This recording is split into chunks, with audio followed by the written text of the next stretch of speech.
ભૂખ લાગી છે. વાડીના કામ કરી કરીને તો ફીણ નીકળી જઈશ. તઈ શું હાલ જલ્દી ખાવાનું કાઢ એટલે 2 રોટલા દાબી જાવ.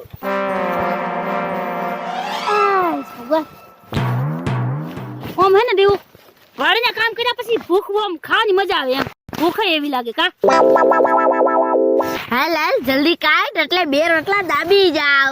હે 2 રોટલા? હા તો એમાં શું હોય, 1 રોટલો આયા અને 1 રોટલો આયા. એ મારા હાટુ કાક વધારજે. એક તો 2 રોટલા લાવ્યા છે જો. જો કેરી ખાવાની કેરીની મજા જ અલગ છે. લે લે